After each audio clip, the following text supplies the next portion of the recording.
وقال النبی صلی اللہ علیہ وسلم ترکت فیکم امرین لن تضلوا ما تمسکتم بہما کتاب اللہ و سنتی اما بعد۔ تمام تعریفیں اس اللہ عز و جل کے لیے لائق و زیبا ہے جو تمام جہانوں کا بنانے والا اور اسے پالنے والا ہے، اور درود و سلام اس کے آخری نبی محمد صلی اللہ علیہ وسلم پر۔ الحمدللہ ہم تمام یہاں اس ہفتے واری درس قرآن کے لیے جمع ہوئے ہیں۔ انشاءاللہ عزیز اس مختصر سے وقت میں آپ تمام کے سامنے جس مہینے کا آغاز ہوا ہے اور بہت سارے اعمال اس مہینے میں اب لوگ کر رہے ہیں، جو کہ شعبان کا مہینہ ہے، اور جو ہی شعبان کا مہینہ آتا ہے بہت سارے اعمال لوگوں کو کرتے ہوئے دیکھا جاتا ہے۔ بالخصوص اس مہینے کے اندر لوگ کچھ راتوں کو جاگتے ہیں اور جاگ کر مناتے ہیں، اور بالخصوص میں 15 شعبان کو 15 شعبان کی شب بیداری اور اس کا روزہ رکھتے ہیں۔ اسی طرح کچھ مختلف قسم کے نمازیں اور مختلف قسم کے اذکار اور مختلف قسم کے کھانے اور مختلف قسم کے عقائد اور مختلف قسم کے اعمال کی مردوں کی عید ہوتی ہے۔ اللہ اس مہینے میں فیصلے لیتا ہے ہماری تقدیر کے، اور پتہ نہیں بہرحال بہت سارے ایسے خرافات ہیں جو ہم دیکھتے ہیں۔ تو آئیے ماہ شعبان کے کیا فضائل ہیں اور اس کے تعلق سے کیا صحیح باتیں آتی ہیں، اور اس مہینے میں کیا کچھ ہے جو غلط ہے، جو سنت سے ثابت نہیں ہے، جو لوگ آج کر رہے ہیں۔ انشاءاللہ عزیز یہ دونوں باتیں آپ کے سامنے واضح کرنے کی کوشش کروں گا۔ تو جہاں میں آپ کے سامنے اس مہینے کے فضائل رکھوں گا، وہیں میں اس مہینے میں کی جانے والی بدعات کے تعلق سے وضاحتیں کروں گا۔ ان تمام کا مقصد ہمارا صرف اور صرف یہ ہوگا کہ ہم حق کو سمجھیں، حق کو جانیں، حق کو پہچانیں اور اس کے مطابق عمل کریں۔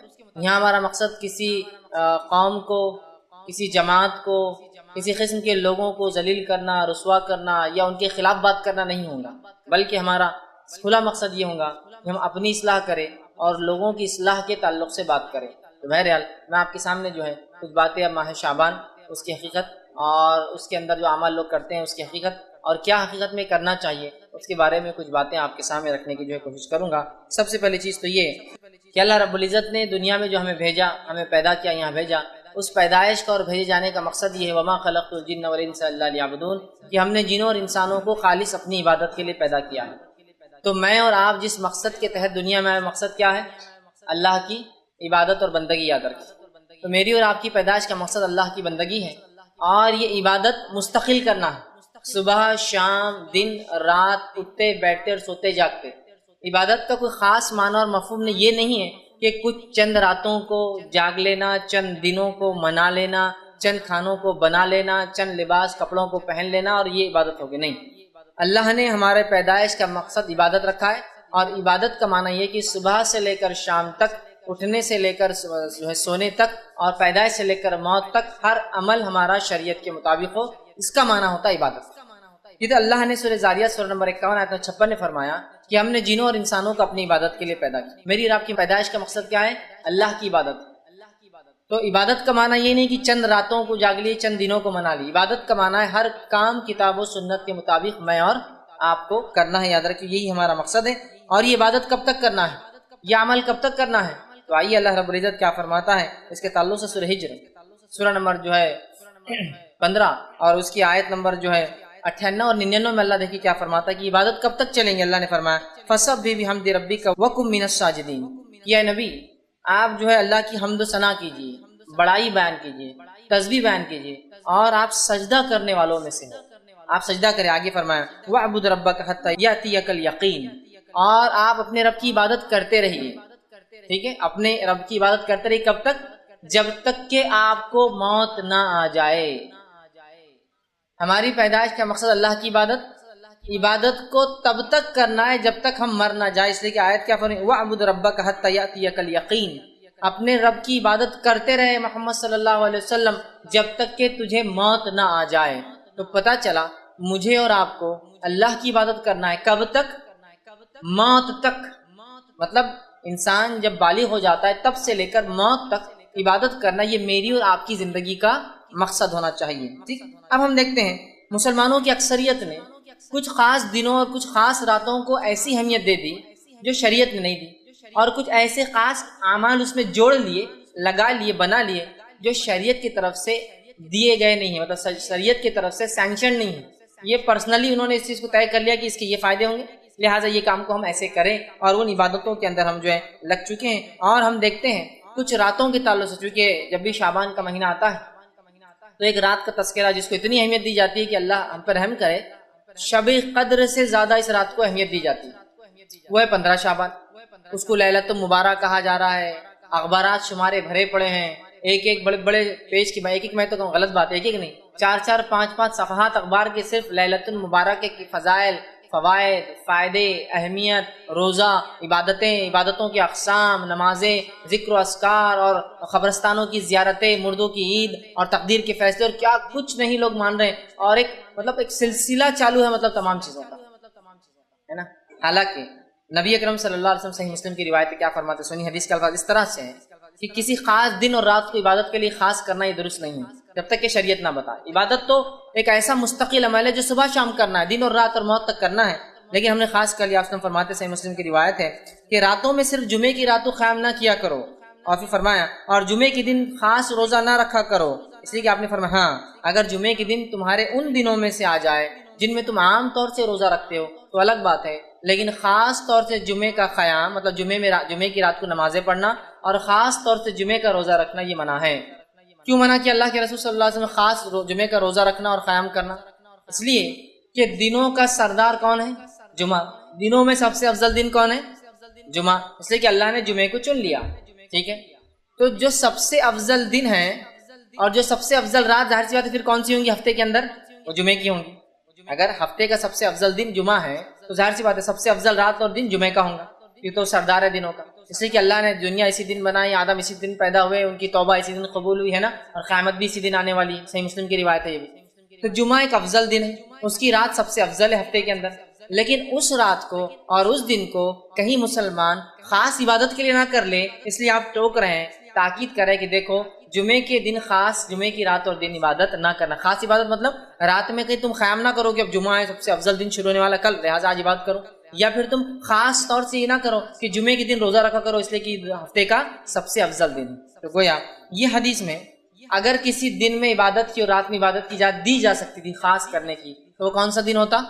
جمعے کا ہوتا۔ تو اللہ کے رسول نے جڑی کاٹ دی خاص عبادت کہ کسی خاص دن اور رات کرنا، کہا جمعے کو عبادت نہ کرو خاص۔ ہاں یہ الگ بات ہے کہ تم روزے رکھتے ہو، عام روزے یا ایام 20 جو چاند کی بیچ کی تاریخ 12 13 اور 14 کا روزہ ہوتا ہے، اور ان روزوں کے بیچ میں جمعہ بھی آ جائے، سمجھ رہے آپ، تو پھر تو آپ جمعہ کا رکھ سکتے ہیں، لیکن خاص طور سے کسی رات کی عبادت اور کسی دن کے روزے سے آپ نے روکا۔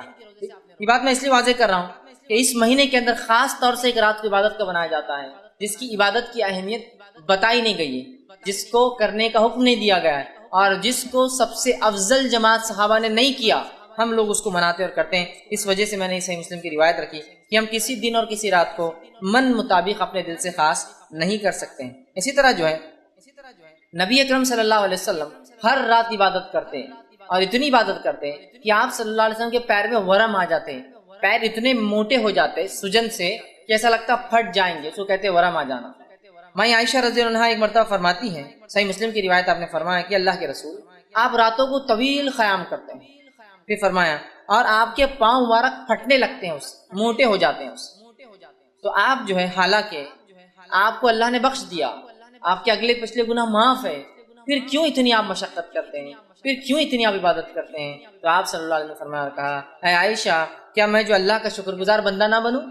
اے عائشہ یہ بات تو ٹھیک ہے کہ میرے گناہ اللہ نے معاف کر دیے، اگلے پچھلے سب معاف ہے، لیکن کیا میں اللہ کا شکر گزار بندہ نہ بنوں؟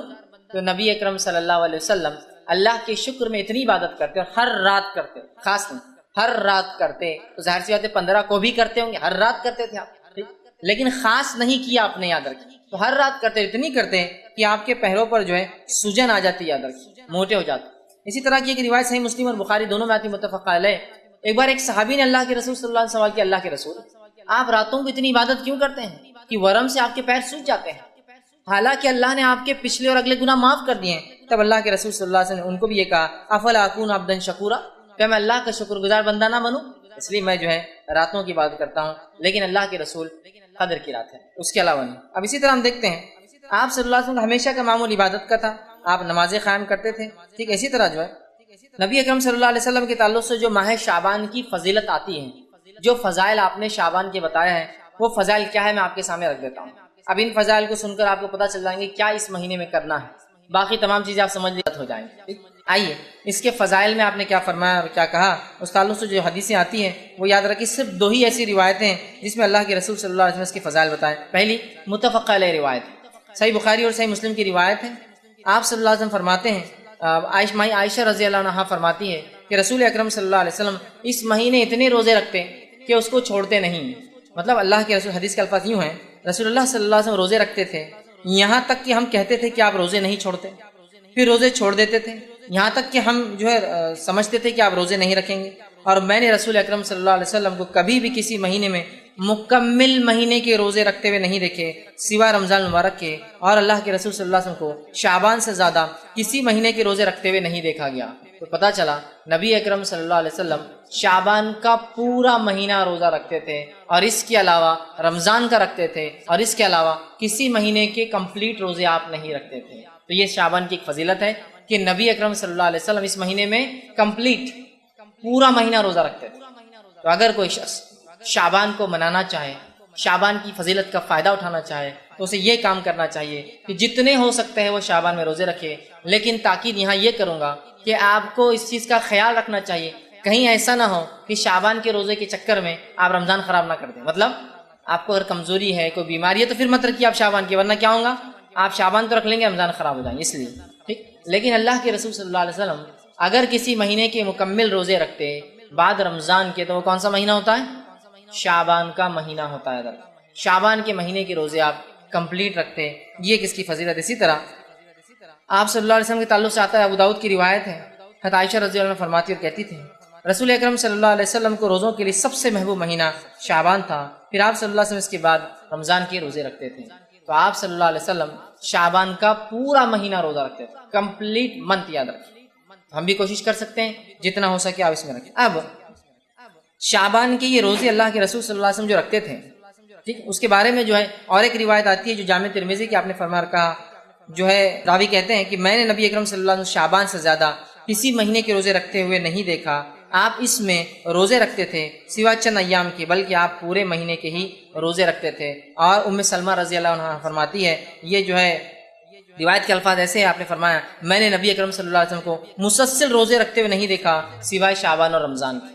تو ایک فضیلت تو شعبان کی کیا ہے، آپ اور ہم کوشش کریں اس میں جتنے ہو سکتے ہیں زیادہ سے زیادہ روزے رکھیں۔ اب شعبان میں اللہ کے رسول کیوں زیادہ روزے رکھتے تھے، اس کی وجہ کیا ہے؟ وہ وجہ حدیث میں اس طرح سے آتی ہے کہ اسامہ بن زید رضی اللہ عنہ فرماتے ہیں کہ رسول اکرم صلی اللہ علیہ وسلم نے سوال کیا کہ اللہ کے رسول، آپ کو کسی مہینے میں اتنے روزے رکھتے ہوئے نہیں دیکھا گیا جتنے روزے آپ شعبان میں رکھتے ہیں، کیوں؟ صحابی نے سوال کیا اللہ کے رسول، آپ کو جتنے روزے شعبان میں رکھتے ہوئے دیکھا گیا اتنے روزے تو آپ کبھی نہیں رکھتے شعبان کے علاوہ، ایسا کیوں؟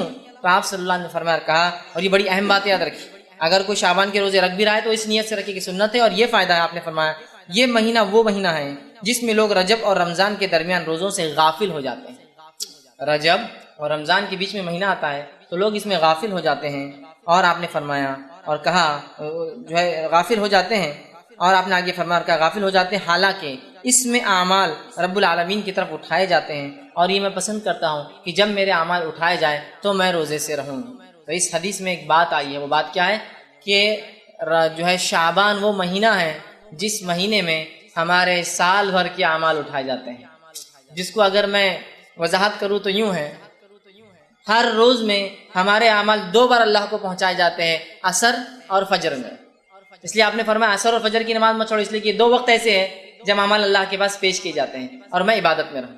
ہر ہفتے میں 2 بار ہمارے اعمال پیش کیے جاتے ہیں، وہ ہے جو ہے جمعرات اور پیر کے دن، ٹھیک۔ اسی طرح ہر سال میں ہمارے اعمال 1 بار اللہ کو پیش کیے جاتے ہیں، اور وہ مہینہ ہے جو ہے شعبان۔ شعبان میں اللہ کے پاس جو ہے ہمارے جو اعمال سالانہ پیش کیے جاتے ہیں، پیر اور جمعرات کو ہفتے واری پیش کیے جاتے ہیں، اور ہر روز میں جو عصر اور فجر میں پیش، مطلب فرشتوں کی شفٹ چینج ہوتی ہے اور نام اعمال پیش کیے جاتے ہیں۔ تو کیا فائدے اور کیا فضائل ہے اس روزے کے کہ یہ مہینے کے اندر ہمارے اعمال اللہ کو پیش کیے جاتے ہیں۔ کیسے، کیوں، کیا کہ اللہ غافل ہے ہمارے اعمال سے؟ نہیں، اللہ سب جانتا ہے، پھر بھی اللہ نے فرشتوں کو تعینات کر رکھا ہے تاکہ فرشتے بھی گواہ ہو جائیں گے ہم پر کہ ہم نے دنیا میں کیا اعمال کیے، ٹھیک ہے۔ تو ہر سال ہمارے اعمال جو پیش کیا جاتا ہے، آپ نے فرمایا میں یہی چاہتا ہوں کہ جب میرے اعمال بھی پیش کیے جائیں نا تو میں جو ہے وہ روزے کی حالت میں رہو، اس لیے کہ اللہ راضی ہوتا ہے نا عبادت سے، ٹھیک ہے۔ تو پہلا کام اس مہینے کی فضائل کیا ہے؟ روزے رکھیے۔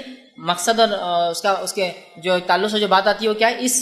کیا ہوتا ہے اس مہینے کے کیے گئے عمل اللہ کے پاس جو ہے ہمارے اعمال پیش کیے جاتے ہیں، اور آپ نے فرمایا میں چاہتا ہوں کہ جب میرے اعمال جائیں تو میں اللہ کے پاس جو ہے روزے کی حالت میں رہوں۔ اور یاد رکھیں لیکن یہ مہینہ حرمت والے مہینوں میں سے نہیں ہے، اعمال پیش کیے جاتے الگ بات ہے، لیکن یہ مہینہ حرمت والے مہینوں میں سے نہیں ہے۔ آئیے یہ اس کے فضائل، اتنے ہی فضائل رکھے جا سکتے ہیں اس مہینے کے تعلق سے کہ روزے رکھیے، کثرت سے رکھیے، پورے مہینے کی رکھیے، اور اللہ سے امید کیجیے کہ جب ہمیں نام عمل پیش کی جائے تو ہم روزے کی حالت میں ہیں۔ بس اگر ہم جو ہے شعبان کی فضیلت یہاں ختم کر دے تو معاملہ یہاں ختم ہو جائے گا، لیکن ہماری بات تھی کہ کیا غلط ہوتا ہے وہ بھی ہم کو دیکھنا۔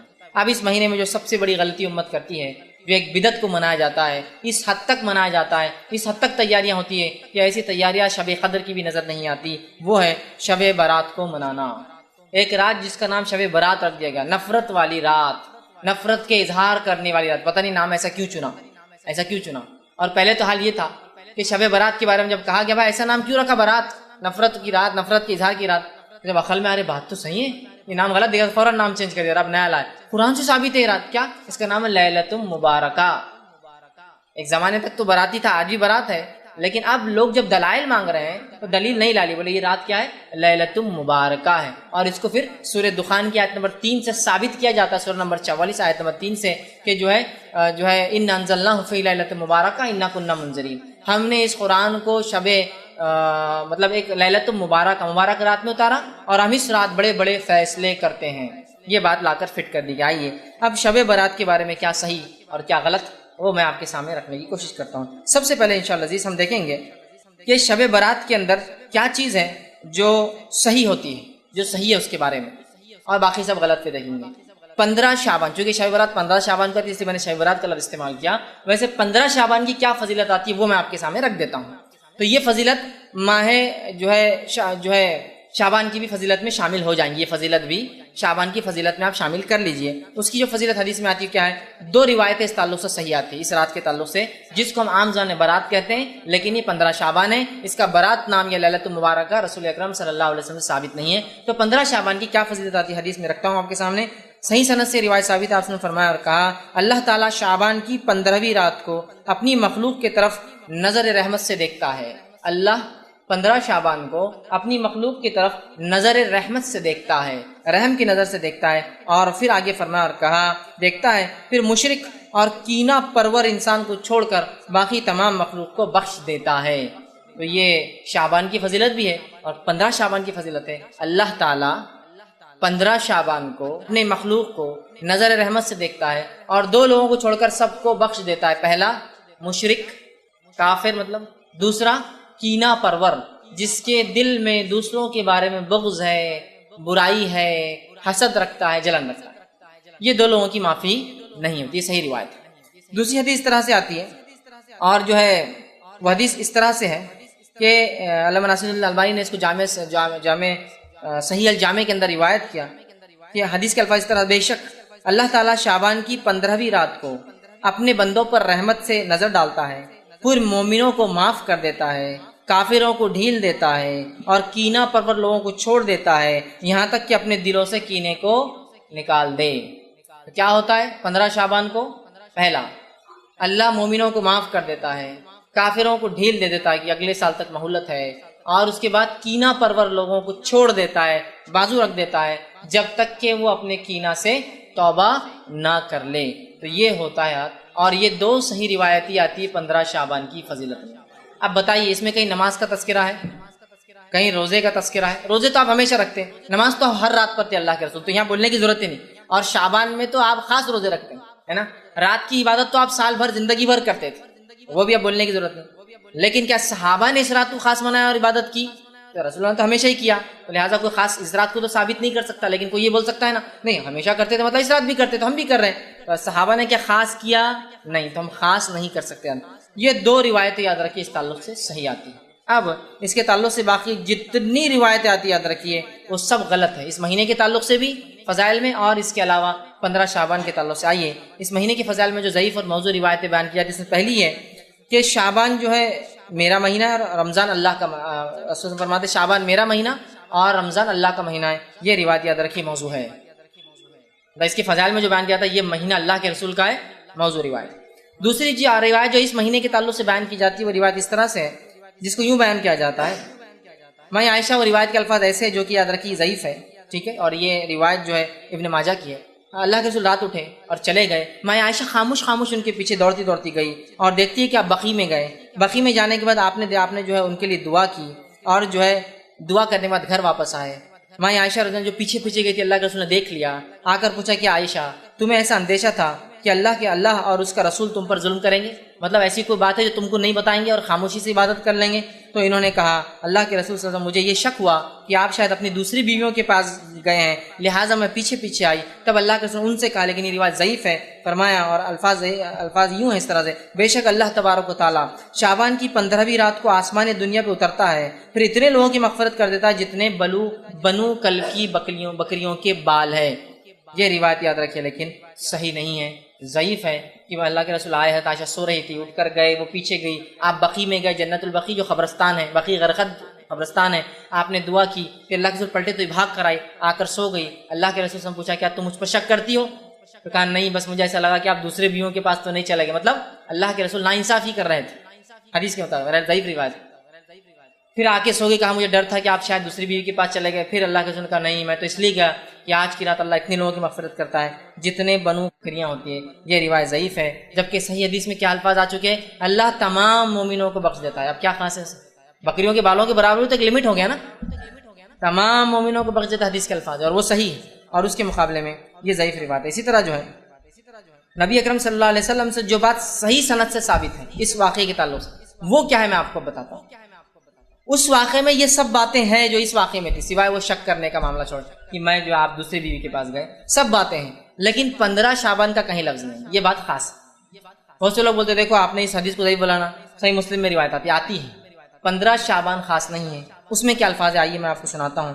میں عائشہ رضی اللہ عنہا جو ہے کہ حجرے میں اللہ کے رسول سو رہے تھے، حضرت عائشہ کا بیان ہے کہ نبی صلی اللہ علیہ وسلم ایک رات اٹھے، میرے پاس تھے، اور جو ہے آپ جو چادر اوڑے ہوئے تھے وہ بازو رکھی اور جوتوں کو اتارا اور انہیں اپنے ساتھ، مطلب آپ آئے جوتے اتارے، چادر جو حضرت عائشہ اوڑی ہوئی تھی اس کو آگے بچھایا اور اس کے اوپر لیٹ گئے، میرے سر کے پاس آپ کا سر تھا۔ اس کے بعد وہ کہتی ہے ابھی کچھ دیر گزری تھی کہ آپ صلی اللہ علیہ وسلم نے یہ سمجھا کہ میں سو گئی ہوں، آپ آہستہ سے اٹھے، اٹھ کر چادر اٹھا کر اتاری، جوتا پہنا اور دروازہ کھول کر باہر نکلے، پھر دروازہ آہستہ سے بند کر دیا۔ میں اٹھی اور اپنے جو ہے سر میں چادر کو میں نے سر پر اوڑھا اور دوپٹہ اوڑھا اور اپنی چادر لپیٹ کے میں بھی ان کے پیچھے جو ہے نکل پڑی، پیچھے پیچھے چل پڑی۔ آپ صلی اللہ علیہ وسلم بقیع پہنچے، بقیع میں کافی دیر تک کھڑے رہے، وہاں اپنے 2 سے 3 مرتبہ ہاتھوں کو آسمان کی طرف بلند کیا، وہاں آپ کچھ دعائیں کر رہے تھے۔ اس کے بعد اللہ کے رسول دعا کر کے پلٹے، پھر میں بھی پلٹی، اللہ کے رسول تھوڑا تیز چلے تو میں بھی تیز بھاگی کہ جلدی پہنچوں، آپ ہلو ہوتے تو میں بھی ہلو ہوتی، اور میں گھر میں آئی اور آ کر جلدی سے بستر پر سو گئی۔ چونکہ اللہ کے رسول کافی تیز چل رہے تھے، میں بھی تیز آئی تو میری سانس پھول رہی تھی، سینہ اوپر نیچے ہو رہا تھا۔ پھر وہ کہتی ہے آپ صلی اللہ علیہ وسلم میری طرف دیکھا، فرمایا عائشہ تمہیں کیا ہوا ہے، تمہاری سانس کیوں پھول رہی ہے؟ تو فرمایا میں نے کہا کچھ نہیں، کوئی بات نہیں، ویسی سانس پھول رہی میری۔ پھر اللہ نے فرمایا یا تو تم خبر دو یا مجھے بتا دو، یا مجھے اللہ تبارک و تعالیٰ جو باریک بین ہے وہ اوپر سے وہی بھیج دیں گا تم کیا کر رہی تھی، مطلب یا تو تم بول دو کیا ہوا یا تو اللہ ہمیں کو بتا دیں گا وہی کے ذریعے۔ تب آپ نے فرمایا اور کہا میں نے کہا میری ماں باپ آپ پر قربان، پھر میں آپ کو سب بتا دیتی ہوں، ضرورت نہیں آپ کو کسی سے جبرائیل علیہ السلام سے پوچھنے کی، میں پھر آپ کو بتا دیتی ہوں کیا ہوا۔ اور فرمایا آپ سے انہوں نے کہا کہ آپ نے فرمایا اچھا تو وہ تمہارا سایہ تھا جو میرے آگے چل رہا تھا؟ نے فرمایا کہ آپ جب تیز چل رہے تھے تو ایک سایہ تھا جو آگے چل رہا تھا، لیکن آپ کو نہیں پتا کون تھا وہ۔ تو کہا اچھا تو کیا وہ تمہارا، مطلب آپ پورا بھاگ گئے کیا ہوا، تو سانس جو چل رہی تھی چلنے کی وجہ سے، اچھا تو کیا وہ تمہارا سایہ تھا جو میرے آگے چل رہا تھا؟ تو مائی عائشہ نے کہا جی ہاں وہ میرا سایہ تھا جو آپ کے آگے چل رہا تھا۔ پھر آپ نے فرمایا اور میرے سینے پر اپنی ہتھیلی سے اس طرح سے مارا کہ مجھے تھوڑی سی تکلیف ہوئی، مارا آپ تھوڑی تکلیف کی، مطلب تم باہر نکلی تھی اور اس طرح سے مجھے سینے پر مارا جس کی تکلیف مجھے تھوڑی سی محسوس ہوئی۔ اس کے بعد آپ صلی اللہ علیہ وسلم نے فرمایا اور کہا تمہارا خیال کیا تھا کہ اللہ اور اس کے رسول تم پر ظلم کریں گے؟ تمہارا کیا خیال تھا کہ میں اور اللہ اور اس کے رسول تم پر ظلم کریں گے؟ میں نے دل میں کہا لوگ چاہتے ہیں چاہے چھپائیں، اللہ تعالیٰ تو جان لینے والا ہے، ہاں واقعتاً اللہ تعالیٰ سب کچھ جانتا ہے۔ مطلب حضرت عائشہ دل میں سوچنے لگی کہ چھپا کیا فائدہ کیا، اللہ تو جانتا ہے۔ ان کے دل میں ایک وہ تھا کہ کہاں جا رہے ہیں، ایک تھوڑا سا ہوتا. پھر آپ نے فرمایا اور کہا, حدیث کے الفاظ صحیح مسلم کی روایت ہے جو پڑھ رہا ہوں یہ صحیح ہے. آپ نے فرمایا اور کہا, جب تم نے دیکھا تو اس وقت میرے پاس جبرائیل علیہ السلام آئے. اب سنو کیا ہوا تھا. جب تم نے مجھے دیکھا میں اٹھ کر جا رہا ہوں تو جبرائیل میرے پاس آئے تھے اور انہوں نے تم سے چھپتے ہوئے مجھے آہستہ سے آواز دی, تو میں نے بھی تم سے چھپاتے ہوئے ان کو آہستہ سے جواب دیا.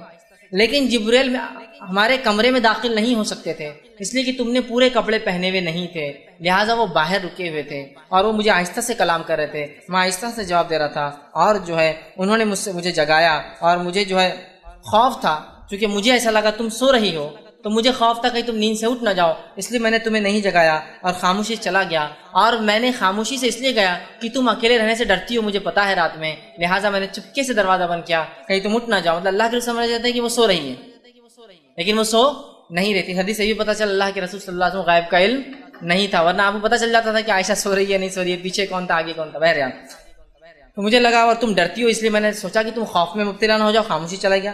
جبرائیل علیہ السلام نے مجھ سے کہا کہ آپ کے رب نے حکم دیا ہے کہ آپ اہل بقیع کے پاس جائیں اور وہاں جا کے ان کے لیے مغفرت کی دعا کرے. میں عائشہ رضی اللہ عنہا انہوں نے کہا اور فرمایا میں نے اس کے لیے کیسے دعا کروں. حضرت عائشہ نے کہا کہ میں ان کے لیے کیسے دعا کروں, آپ نے تو دعا کر لی. پھر اللہ کے رسول صلی اللہ علیہ وسلم نے فرمایا اور کہا ان کے لیے تم دعا کیا کرو, اور ایک دعا جو ہے سکھائی. یہ صحیح مسلم کی روایت ہے. اس حدیث میں جو صحیح ہے نہ کوئی تذکرہ ہے کہ وہ جو ہے مہینہ کون سا تھا, اور نہ ہی تذکرہ ہے کہ 15 شعبان کی فضیلت میں آپ نے یہ بیان کیا. یہ صحیح روایت. پہلے جو روایت تھی ترمذی ابن ماجہ کی وہ ضعیف روایت تھی جس میں 15 شعبان کا تذکرہ ہے, جبکہ صحیح روایت صحیح مسلم کی ہے جس کے اندر کوئی شعبان کا تذکرہ اور کوئی 15 شعبان کا تذکرہ نہیں ہے. یاد رکھ لیجیے, ٹھیک ہے. یہ کوئی رات تھی. اس کے تعلق سے شرح میں محدثین لکھتے ہیں یہ رات جس رات اللہ کے رسول بقیع گئے تھے اور یہ واقعہ ہوا یہ آپ کی وفات سے 5 دن پہلے کا واقعہ ہے. یہ جو ہے 7 ربیع الاول کا واقعہ ہے. بہرحال جو بھی رہا ہوگا مقصد یہ تھا کہ بقیع والوں کی فضیلت بتائی جائے, نبی کی دعا کی اہمیت بتائی جائے, اور بقیع والوں کی فضیلت کی نبی نے ان کے لیے دعا کی, مغفرت کی دعا کی. اور اس سے ایک بات اور قبرستان جا کر مغفرت کی دعا کی جا سکتی ہے, یہ بھی پتہ چلتا. یہ مسائل اس سے نکلتے ہیں. اس کے علاوہ نہ شعبان کا تذکرہ ہے نہ 15 شعبان کا تذکرہ ہے. اب ہم کیا کرتے ہیں, نہیں اللہ کے رسول بقیع گئے تھے, ہر کوئی قبرستان جا رہا ہے. وہ اللہ کے رسول کے لیے خاص عمل تھا ایک رات میں جانے کا. اس سے ہمیں جو عام بات پتہ چلتی ہے ہم قبرستان جا سکتے ہیں, دعا کر سکتے ہیں, لیکن اللہ کے رسول خاص تھا وہ رات میں جانا. نہ ہی وہاں شعبان کا تذکرہ ہے اور نہ ہی وہاں 15 شعبان کا تذکرہ. یہ عام بات تھی جو آپ گئے, ٹھیک, اور آپ نے جو ہے بقیع والوں کے لیے دعا کی, ٹھیک. اسی طرح جو ہے اب ایک صحیح حدیث کے مقابلے میں ایک ضعیف حدیث کو حجت نہیں بنایا جا سکتا ہے, ٹھیک. اسی طرح ایک روایت آتی ہے کہ جو ہے یہ بھی ضعیف ہے, یاد رکھیے. جو بیان کی جاتی ہے وہ یہ ہے جب شعبان کی 15ویں رات آئے تو تم میں سے جو شخص قیام کرے گا اور اگلے دن روزہ رکھیں گے, کیونکہ اس رات کی شام سے ہی اللہ تعالیٰ آسمانی دنیا پر جو ہے جلوہ افروز ہو جاتا ہے. کیا اور آواز لگائی جاتی ہے کیا کوئی ہے مغفرت کا طلب کرنے والا کہ میں معاف کر دوں, کیا کوئی ہے جو ہے جو سوال کرنے والا میں اس کے سوال کو پورا کروں. یہ فجر تک چلتا ہے. ایک اور روایت بیان کی جاتی ہے اس مہینے کے تعلق سے, یہ روایت بھی یاد رکھیے. یہ جو صحیح روایت نہیں ضعیف ہے وہ کیا ہے کہ اس رات اللہ تعالیٰ آسمانی دنیا پر آتا ہے, ایک آواز لگائی جاتی ہے کوئی مغفرت کے مانگنے والا, میں معاف کرنے بیٹھا ہوں, ہے کوئی معافی طلب کرنے والا, ہے کوئی سوال کر میں دینے بیٹھا ہوں. یہ روایت ضعیف ہے. جبکہ اس کے مقابلے میں صحیح مسلم کی حدیث کیا ہے دیکھیے آپ. یہ کب ہوتا ہے, اللہ کے رسول فرماتے اور کہتے ہیں ہمارا رب جو بابرکت اور بلند مرتبے والا ہے ہر رات کا جب آخری تہائی حصہ باقی رہتا ہے تو آسمانی دنیا کی طرف نزول کرتا ہے, پھر کہتا ہے کون ہے جو مجھ سے معافی دعا مانگے گا, میں اس کی دعا قبول کروں گا. کون ہے جو مجھ سے سوال کرے گا, میں اس کے سوال کا جواب دوں گا. کون ہے جو مجھے معافی طلب کرے گا, میں اسے معاف کروں گا. اور آپ نے فرمایا یہ ہر رات معاملہ ہوتا ہے, ہر رات. تو 15 شعبان خاص نہیں ہے, وہ ضعیف روایت ہے اور یہ صحیح روایت ہے. سمجھ میں آ گئی بات. 15 شعبان خاص نہیں ہے. اللہ ہر رات روز ہر رات کی آخری پہر جس کو ہم کہتے ہیں جو سحر کا آخری وقت تہجد کا وقت آسمانی دنیا پہ آتا ہے, آواز لگاتا ہے اور ہر مانگنے والے کو دیا جاتا ہے جو وہ مانگتا ہے. یہ 15 شعبان اس کے لیے خاص نہیں ہے جس طرح سے ہم لوگوں نے کر دیا. ٹھیک. اب اسی طرح جو ہے اس رات کے تعلق سے ایک اور بات جو بیان کی جاتی ہے وہ یہ ہے جو کہ حضرت علی سے روایت کی جاتی ہے. یہ بات بھی یاد رکھیے ضعیف ہے اور اس کے الفاظ اس طرح سے ادا کیے جاتے ہیں وہ یہ ہے 15 شعبان کو 14 رکعت نماز پڑھے, 14 رکعت نماز پڑھ کر مخصوص صورتیں بتائی جاتی وہ پڑھے. کسی میں آتا ہے 10 بار اخلاص پڑھے, 11 بار اخلاص پڑھے, سورہ اخلاص مطلب, تو اس کی مغفرت کی جاتی ہے. اسے 20 حجوں کا ثواب اور 20 سال کے روزوں کا ثواب ملتا ہے. یہ بات بھی ضعیف ہے، بلکہ ابن الجوزی رحمۃ اللہ علیہ نے اس کو اپنی موضوعات میں موضوع روایتیں بول کے نقل کیا، تو یہ بھی صحیح نہیں۔ اب کیا صحیح اور کیا غلط ہم دونوں ساتھ دیکھتے جا رہے ہیں۔